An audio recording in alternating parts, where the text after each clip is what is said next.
Hola a todos, estamos aquí en un nuevo vídeo de Derecho Internacional Privado y esta vez vamos a ver el tema 7, reconocimiento de la ejecución de resoluciones judiciales y documentos públicos y la forma de sus actos. En este tema lo que vamos a ver es el efecto ejecutivo que se deriva de ciertos documentos públicos extranjeros y también el problema de su eficacia extraterritorial a efectos probatorios y como títulos eventualmente escribibles en registros españoles. En general no precisan exequatur. Efecto ejecutivo de los documentos públicos. Eficacia basada en certificados europeos. Documentos públicos con fuerza ejecutiva.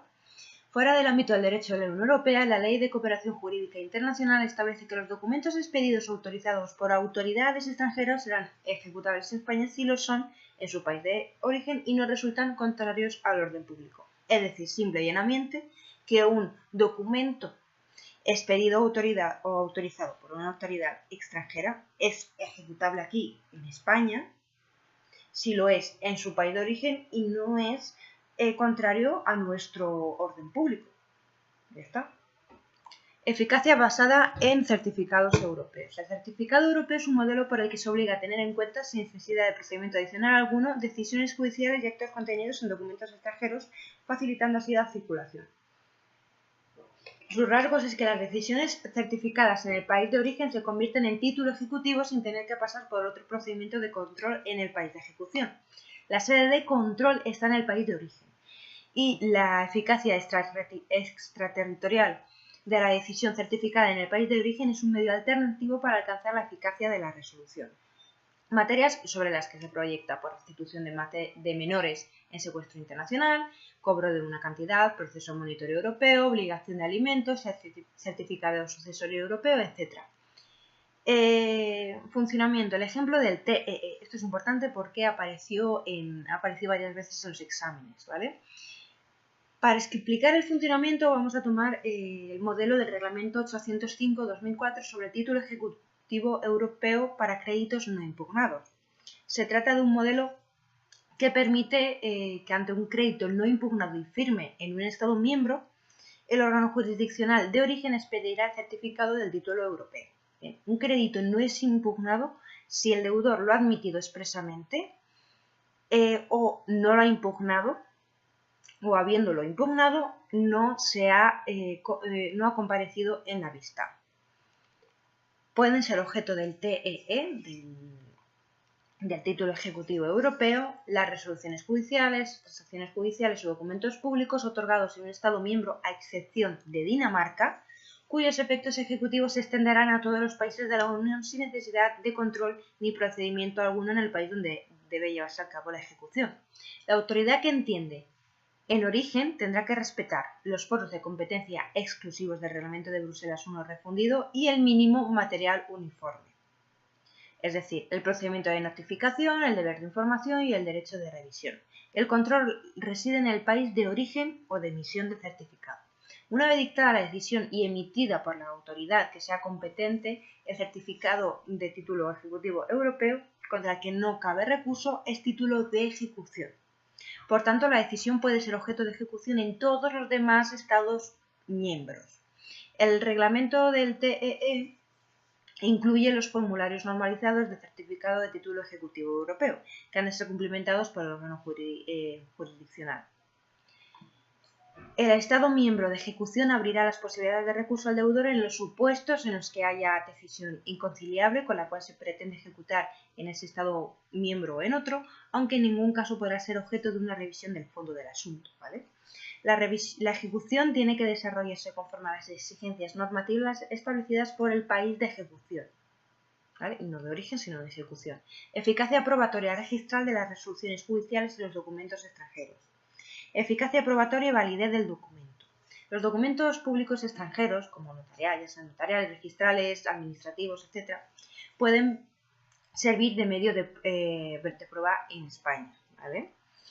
Vale, pero ¿cuál es la eficacia de ese documento? Pues bien, el sistema español, en concreto la LEC, ¿vale?, distingue entre la eficacia probatoria del documento y la eficacia del acto que incorpora el documento, ¿vale? Es decir, para la LEC no es lo mismo la eficacia de ese documento, si ese certificado es válido, lo cual se resuelve por el artículo 323.2 de la LEC, o si ese documento ha sido incorporado por un acto válido, que se resuelve mediante el artículo 323.3 de la ley.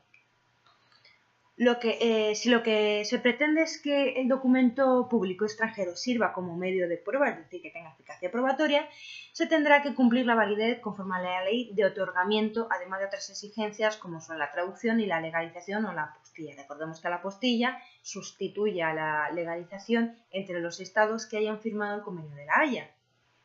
En cambio, si el documento contiene declaraciones de voluntad, por ejemplo, un testamento, y se busca que las autoridades españolas reconozcan la eficacia de este acto, ¿vale?, de este documento, la ley que añade además otras condiciones relativas a la validez, que son la capacidad de las partes, la validez de la relación en cuanto al fondo del asunto y la regularidad formal del documento.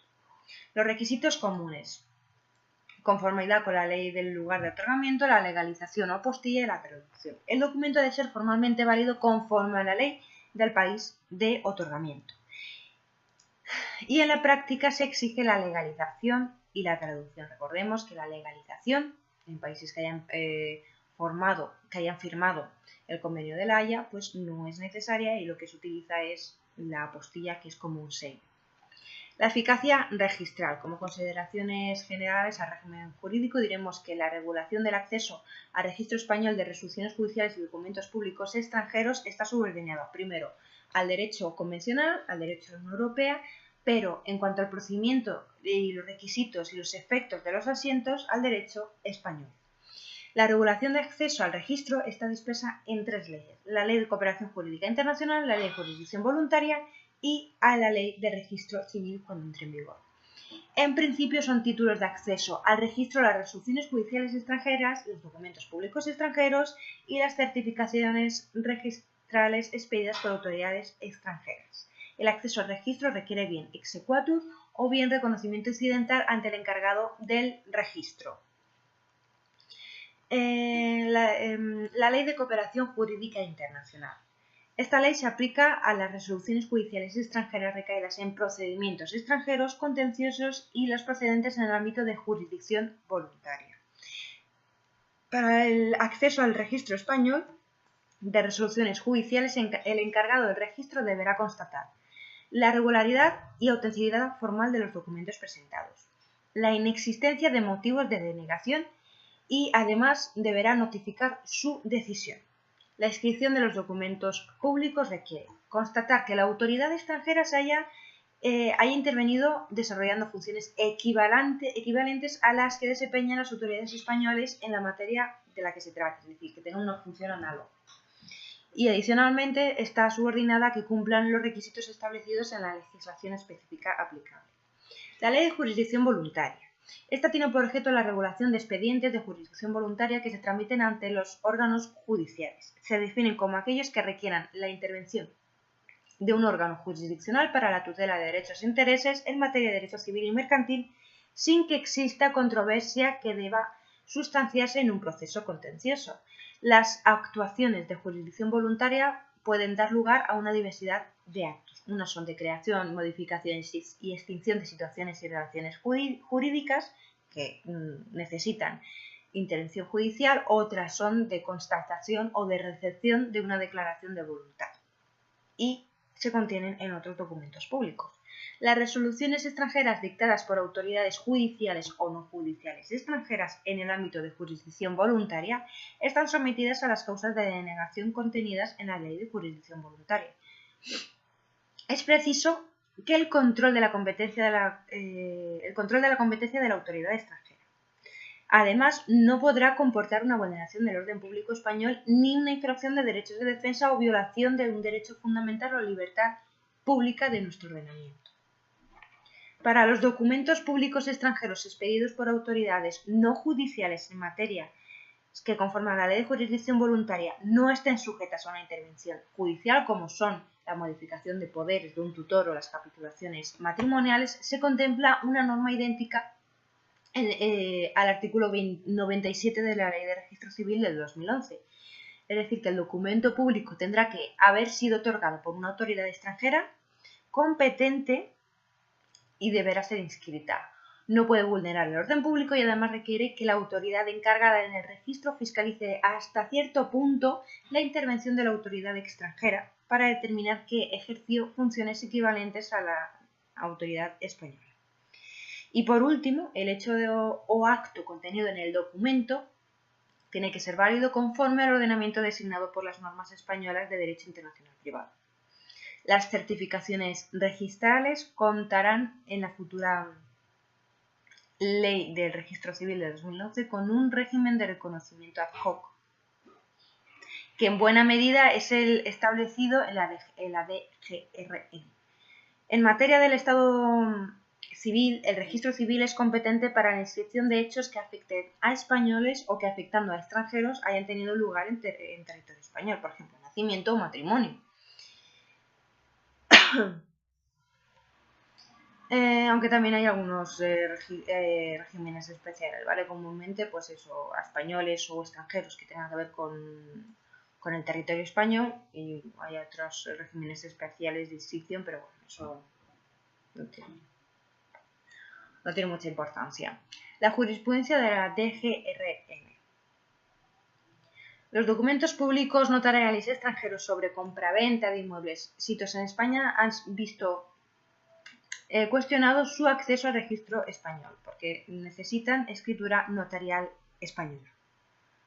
¿Vale? Pero el Tribunal Supremo, en la sentencia del 19 de junio de 2012, acepta la inscripción en el registro de propiedad en la escritura notarial extranjera con posterioridad se ha inscrito el certificado sucesorio típico del derecho alemán sin aportar una traducción o apostilla. La clave es que se dé una equivalencia entre las funciones que realiza el federatario público extranjero y el español. Es decir, antes lo que necesitaba era una escritura notarial española, aunque ya hubiera una escritura notarial alemana o francesa o que sea. Pero ahora, después del Tribunal Supremo, pues a veces ahora se ha empezado a aceptar algunas inscripciones notariales extranjeras. En cambio, se ha denegado la inscripción de escritura pública otorgada en Italia sobre un bien situado en España por motivos fiscales. También se ha exigido escritura notarial española, siendo rechazados los documentos públicos notariales extranjeros para la compraventa de participaciones de sociedades de transmisión. Bueno, esto si lo queréis mirar, pues buscáis las sentencias y hasta esto el libro simplemente te lo menciona brevemente, así que tampoco es que sea excesivamente importante. Simplemente saber que hay ciertos documentos públicos extranjeros que han sido inscritos sin necesidad de intervención de autoridad española. La validez formal de los actos y negocios jurídicos. La forma es un medio de exteriorización por el que las personas físicas y jurídicas constituyen, modifican o extinguen válidamente determinadas situaciones o relaciones jurídicas. Es el soporte para la prestación del consentimiento. Prueba la existencia y contenido del negocio. Además, determinados actos jurídicos requieren para su eficacia una determinada forma ad validatem, y no solo para su prueba. Régimen general. Tenemos que el artículo 11 del Código Civil determina la ley aplicable a las formas y solemnidades de los contratos, testamentos y demás actos jurídicos. Y conforme a dicha disposición, las formas y solemnidades de los contratos, testamentos y demás actos jurídicos se regirán por la ley del país en el que se otorguen. No obstante, serán también válidos los celebrados con las formas y solemnidades exigidas por la ley aplicable a su contenido, así como los celebrados conforme a la ley personal del disponente y a la común de los otorgantes. Esta regla general se utiliza en 3 conexiones. La ley del país de otorgamiento. Locus regit actum. El lugar rige el acto. Designa el lugar geográfico en el que se concluye u otorga el acto o negocio jurídico.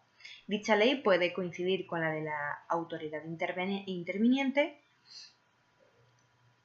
o no. La conexión ley rectora del fondo o lex causae ofrece la ventaja de someter a un mismo ordenamiento el fondo y la forma. Y la conexión relativa a la ley personal del disponente o común otorgantes, que debe concretarse en la ley nacional de uno o de varios intervinientes en el acto o negocio jurídico. Es decir, yo tengo nacionalidad española pero vivo en Francia y quiero hacer un testamento. Pues nada, simplemente que lo puedo hacer conforme a la ley francesa o conforme a la ley española, porque la ley española es la de mi nacionalidad, pero la ley francesa es la del lugar de otorgamiento. La relación entre estas tres conexiones es de alternatividad. Se elige una o se elige otra. Para los supuestos en los que la forma es una condición de validez del acto o negocio jurídico, el Código Civil dispone que si la ley reguladora del contenido de los actos y contratos exigiere para su validez una determinada forma o solemnidad, será siempre aplicada, incluso en el caso de otorgarse aquellos en el extranjero. Regímenes especiales. En el artículo 11.1 del Código Civil, en el segundo inciso, se añaden dos regímenes especiales. Igualmente serán válidos los actos y contratos relativos a bienes inmuebles otorgados con arreglo a las formas y solemnidades del lugar en el que estos radiquen. Si tales actos fueren otorgados a bordes de buques o aeronaves durante su navegación, se entenderán celebrados en el país de abanderamiento, matrícula o registro. Tratándose de bienes inmuebles, la validez formal del contrato se decide conforme a la ley del lugar donde estos radiquen, de su situación, ¿vale? Donde esté el bien inmueble. Si yo vivo en Francia, pero el bien inmueble está en España, se rige por ley española. En segundo lugar, si los actos y negocios jurídicos fueran otorgados a bordo de buques y aeronaves durante su navegación, se estará la ley del pabellón, la matrícula o registro. Aunque esté, por ejemplo, si es un buque español, pero está en aguas francesas, pues conforme a la ley española. Por último, se prevé que dichos actos puedan otorgarse a autoridad diplomática o consular. En tal caso, será de aplicación la ley española. Ya está. Y hasta aquí el tema 7. Espero que os haya quedado más o menos claro y nos vemos en el próximo vídeo.